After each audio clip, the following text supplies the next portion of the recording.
Bonjour à tous et bienvenue dans cette nouvelle vidéo. Aujourd'hui je vous retrouve pour parler d'un auteur qui est Peter Straub et qui selon moi égale le maître de l'horreur Stephen King.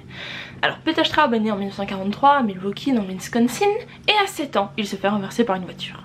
Et ouais, à 7 ans il frôle la mort, il reste hospitalisé de longs mois et il se pose maintenant des questions sur sa propre mortalité. Donc déjà enclin à la littérature d'horreur, il a fait des études de littérature à Columbia et en 1969 il décide de s'installer à Dublin pour commencer à écrire. Son premier roman, Julia, commence à avoir du succès, mais c'est avec Ghost Story qu'il explose les ventes au niveau de livres d'horreur. Le film de Ghost Story est adapté 2 ans après et il commence à vendre beaucoup de livres, à avoir du succès dans le genre et il reçoit presque 10 prix dont 5 Bram Stoker. Le prix Bram Stoker est un prix que j'aime beaucoup car ça récompense les romans d'horreur et les dark fantasy, qui rend au passage hommage à Bram Stoker qui a écrit Dracula. Il reçoit donc 5 prix Bram Stoker et en plus de ça il devient pote avec Stephen King et ils écrivent un livre ensemble. Le livre en question est Le Talisman des Territoires. Voilà, en fait c'est l'intégrale, il y a 2 volumes à l'intérieur. Il fait à peu près 1500 pages, hein, voilà. Et en fait ça parle d'un monde parallèle. Où il y a plein de créatures, d'accord, qui font peur et tout ça. Et en fait un enfant de 12 ans décide d'entrer dans ce monde parallèle pour essayer de trouver un remède pour sa maman qui est atteinte d'une maladie dont on ne sait pas grand chose. Mais il est persuadé de trouver la solution dans ce monde parallèle, alors il fonce. Donc là je vais vous présenter une de ses œuvres les plus récentes qui est Night Room et qui est d'une façon incroyablement inédite liée à un autre livre qu'il a écrit. Bref, je vais d'abord vous présenter de quoi parle celui-ci. Donc dans ce livre on va retrouver 2 auteurs qui pensent devenir fous. On retrouve une auteure de jeunesse qui est persuadée que sa fille, alors qu'elle est morte, est toujours séquestrée sur un parking désert. Donc elle va toujours sur ce parking pour essayer de la retrouver. Et on va aussi avoir un autre auteur qui est auteur de romans, enfin bref, qui lui pense être hanté par sa sœur de 9 ans. Enfin, du coup quand il était petit. Bon, bref, il pense vraiment être hanté par sa sœur. Et les 2 écrivains en fait vont se rencontrer et ils vont s'allier contre ces forces mystérieuses. Donc là je vais vous parler de l'autre livre qui est lié à Night Room et je vous ferai le lien tout à l'heure. Mais le livre que je n'ai pas en ma possession s'appelle Lost Boy, Lost Girl.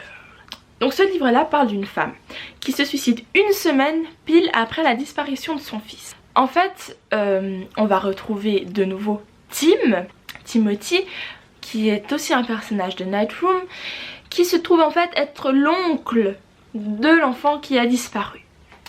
Alors il va essayer de retrouver cet enfant en essayant de chercher des indices ou quoi que ce soit, et il découvre en fait que Mark, donc l'enfant qui a disparu, avait récemment eu une obsession par rapport à une maison abandonnée. En même temps, dans cette même période, il y a eu un meurtrier pédophile qui était dans la nature et du coup Mark se disait ouais, cette maison c'est vraiment là où un meurtrier pourrait aller se cacher. Du coup il est allé souvent dans cette maison abandonnée. Cette maison n'est pas si abandonnée que ça, hein, puisque en enquêtant, Tim découvre que dans cette maison il y a l'esprit d'une jeune fille qui aurait amadoué son neveu. Et donc le lien incroyable en fait c'est que dans Night Room on découvre que le Timothy est en fait l'auteur du livre dont je viens de vous parler, Lost Boy, Lost Girl. Et ça veut dire que c'est une histoire dans une histoire. Et que après avoir fini d'écrire Lost Boy, Lost Girl, on le retrouve dans ce roman avec des choses bizarres qui se passent après l'écriture de ce roman. Je sais pas si vous m'avez suivi, j'espère avoir été claire, mais c'est un truc de fou. Maintenant je vais vous parler de l'œuvre qui l'a fait connaître, qui est Ghost Story, et qui est un livre que j'ai beaucoup aimé. Je vais pas trop vous en dire parce que ça spoil beaucoup, mais en gros on va retrouver 4 personnes âgées, 4 vieux monsieur, qui aiment se raconter des histoires d'horreur. Ils avaient formé un petit club, hein, et en fait un de leurs membres a disparu dans des circonstances assez étranges et ils vont décider d'enquêter un peu sur la disparition de leur ami. Et ils vont commencer à avoir des visions d'horreur, des cauchemars et tout ça. Ils vont découvrir que tous ces cauchemars et toutes ces monstruosités ne sont pas issus de choses anodines mais de leur passé. Donc là je vais vous parler de son œuvre qui l'a fait connaître, qui est Julia. Et dans ce livre on va retrouver une mère qui perd sa fille.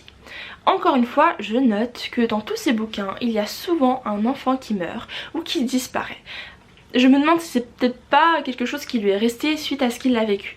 Bref, revenons à l'histoire. Donc cette mère a perdu sa fille, elle était victime d'un mari abusif, elle décide de plaquer tout ça pour aller vivre à Londres. Elle choisit une maison, sauf qu'apparemment, elle ne se doute de rien, mais c'est la maison qui l'a choisie. Elle l'attendait, cette maison attendait que cette femme arrive pour lui faire subir la peur de sa vie. Donc au début dans cette maison tout se passe bien, mais au bout d'un moment la maison décide de lui montrer son vrai visage.